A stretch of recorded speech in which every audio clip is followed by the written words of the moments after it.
የተፈጠርክበት ዓላማ አለ። የተፈጠርክበት ዓላማውን ለሚፈልግ ሰው እግዚአብሔር እንዲያውቅ አይምሮን ይከፍታል። መጽሐፍ ቅዱስ ሲናገር በትንቢተ ሕዝቅኤል ምዕራፍ 3 ላይ የሰው ልጅ ሆይ ያገኘውን ብላ አለው። መጽሐፉን አጎረሰ። በዚህ መጽሐፍ ሆድን ሙላ አለው። በጣም የሚገርም ነገር በበላው ጊዜ በአፌ ውስጥ እንደማር ጣፈጠኝ አለ።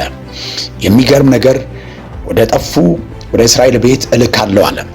ወደ ጠፉ ወደ እስራኤል ቤት እልካለሁ ካለ በኋላ እነሱ አመፀኛ ቤት፣ እነሱ ልባቸው የደነደነ ፊታቸው የተጨማተረ ነው።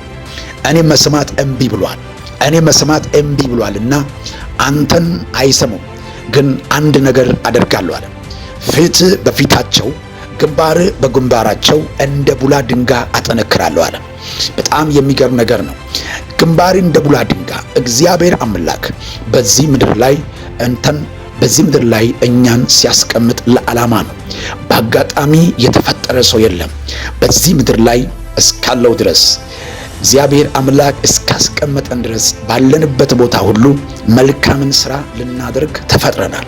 መልካም ሥራ ዘር ነው። መልካም ሥራ ሁል ጊዜ ይወራል።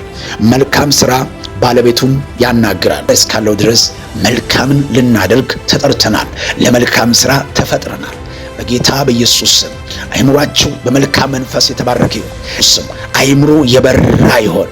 አሜን ላለው ይሁንላችሁ። መልእክቱን ለብዙ ሰው ሼር አድርጉ። ወዳችኋለሁ። ተባረኩልኝ።